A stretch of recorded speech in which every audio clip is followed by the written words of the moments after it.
Novos empreendimentos contribuem para a economia. OAB, Renato Dumareschi, obrigada por ter vindo, aceitou o convite ontem à noite, finalzinho da noite, não foi, Renato? A gente estava programando essa entrevista para a semana que vem, mas que bom que deu certo.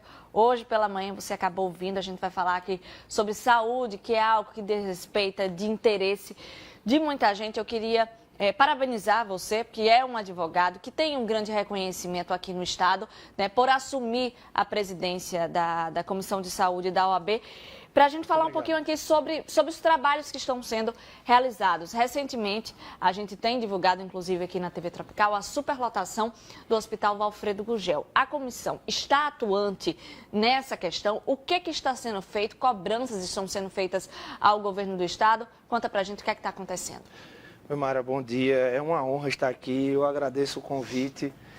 Realmente, nós estamos assumindo essa comissão agora, do começo do ano para cá, na gestão do advogado Aldo Medeiros, né, do presidente. E foi com muita honra que a gente aceitou esse convite. E a primeira ação realmente que nós tivemos foi essa questão da superlotação do Valfredo. E estivemos com a diretora do hospital. E assim, a situação lá realmente é muito complicada. A diretora Fátima informou que o Valfredo tinha 27 leitos de UTI, mas eles fizeram puxadinhos para poder ter mais alguns, para atender a demanda, e mesmo assim não cabe. Eles têm hoje 45 leitos de UTI, mas isso não foi suficiente. Então, é preciso haver um trabalho, e isso é outra coisa que a gente está fazendo à frente dessa comissão, para que haja uma melhor regulação, né, uma melhor distribuição dos pacientes para os leitos de UTI, para outros hospitais também, né? Então, hospitais privados também fazem parceria, como o Hospital Rio Grande, por exemplo, que é o antigo Natal Hospital Center, né? O Hospital Memorial também recebe leitos de UTI, e a gente vê que a gente tem um número grande de leitos de UTI. O Estado até tem um bom número de leitos de UTI. O problema é a distribuição, é a forma como fazer isso. Essa regulação? Exatamente. O CRM, o Conselho Regional de Medicina, ele entrou com uma ação em 2012, se não me engano, na Justiça Federal, para haver esse trabalho de regulação, para que haja esse trabalho de regulação junto ao Estado. Então, deixa eu entender, são pacientes que na maioria das vezes nem estão tão graves e são colocados no leito de UTI, é isso? Exatamente. Existe uma resolução do CRM, que é a resolução 006 de 2018, que fala quais são os critérios de fluxo desses pacientes. Porque muitas vezes é como você acabou de falar, tem pacientes, por exemplo, teve um caso aqui que foi horrível, uma mulher de 30 e poucos anos de idade, que estava grave, precisando urgentemente de um leito de UTI, e um senhor com quase 100 anos de idade também estava precisando de um leito de UTI.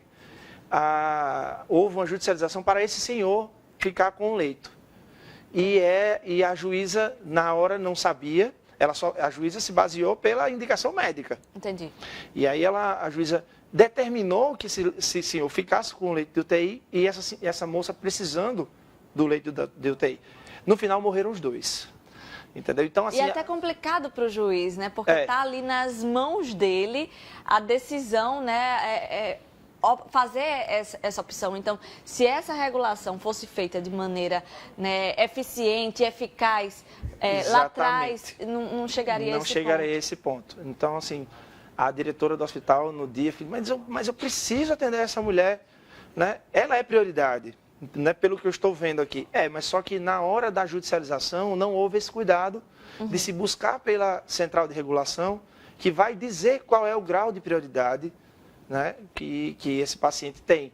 Nem a Defensoria Pública, que é um órgão que está o tempo todo judicializando, buscando esse leito de UTI junto ao SUS, nem a Defensoria Pública tem acesso a esses graus de prioridade. Né? Isso tanto na UTI para as pessoas adultas, né? Mas na UTI NEO também, que eu lembro que quando eu tive Mariana, uma das minhas preocupações foi bater lá na portinha do hospital para saber se tinha tinha da UTI Neo para saber se tinha vaga de UTI. E a gente ficou 2 meses lá e chegou lá, a capacidade é para 8, e chegaram a ter 14 crianças, né? E a coordenadora ficava desesperada. Meu Deus do céu, o que é que eu vou fazer aqui? Então, acontece tanto na rede pública quanto na rede privada também. Exatamente. E os hospitais que têm núcleos de regulação, que são órgãos dentro do hospital, para fazer esse tipo de controle, eles não têm comunicação entre os outros núcleos. Então, como é que ele vai saber quais são os leitos que estão disponíveis? Existem núcleos de regulação que nem computador tem, é papel. Absurdo. Então, é um absurdo. Então, a gente tem uma estrutura que poderia estar atendendo muito melhor, mas a gente percebe que há essa falha, que há esse problema.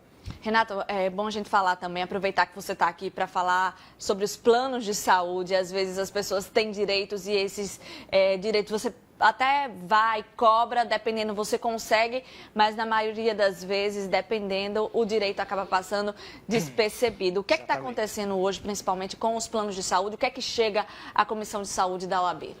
Perfeito. Hoje em dia, nós temos 47 milhões de pessoas no Brasil usuárias de planos de saúde. E esse número vem aumentando.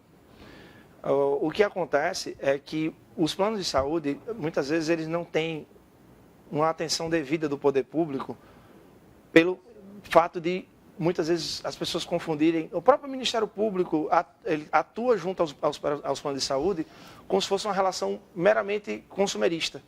E a gente está falando de saúde. Então, está pagando por isso, Está né? pagando por isso. Então, na hora que um plano de saúde resolve prover saúde, isso está previsto constitucionalmente. Eles têm os mesmos deveres de obrigações que tem o poder público. As mesmas responsabilidades. Então, o que não pode acontecer, e eu vejo isso acontecendo demais, é os planos de saúde tratarem a população como carteira, como simplesmente cabeças de usuários que estão pagando, né? Como simplesmente clientes pagantes. Não, são vidas. São vidas. Nós temos o maior plano de saúde aqui de Natal, tem quase 170 mil vidas. Então, um número bem significativo. É um número muito grande. Esse mesmo plano tem 2 mil processos judiciais ativos só para negar tratamento, negar cirurgia. Então, essas pessoas, se você tem 2 mil processos judiciais ativos, significa que você tem pelo menos 20 mil pessoas que estão tendo os seus direitos negados. Pelo menos. Porque menos de 10% das pessoas judicializam. Né? Então, isso está fazendo com que essas pessoas procurem o SUS, o sistema público. Isso causa um inchaço também. Então, é uma questão de saúde pública. Fora os valores, né? Você tem uma coparticipação, meu Deus do céu. Quando usa o plano de saúde, a conta vem lá em cima, né? Fora de migração, de questão de carência também, né, Renato? Exatamente. Que acaba realmente ficando bem complicado. Exatamente. Falta um pouco de regulação para os planos de saúde com relação aos planos coletivos. E isso tem sido a nova prática entre os planos de saúde, que são planos que não têm um limite ainda muito bem regulamentado com relação ao aumento. Isso tem feito com que muita gente aderisse a planos coletivos, principalmente planos empresariais, e esses planos ficassem inflacionados. O que aconteceu foi agora, segunda passada, dia 3, houve a vigência de uma resolução da Agência Nacional de Saúde, a resolução 438 da ANS, que prevê que os portadores de plano de saúde coletivos e empresariais podem fazer a carência, a migração, a portabilidade, sem ter que fazer uma nova carência. A gente ficaria conversando mais tempo aqui, né? Renato Dumareschi, presidente da Comissão de Saúde da OAB, muito obrigada pela entrevista, pelas informações. Hoje ao vivo aqui no estúdio. Eu que agradeço, estou à disposição. Ok, obrigada. Bem, agora a gente vai falar ao vivo com a repórter Roberta Trindade, porque está acontecendo aqui em Natal e nas cidades de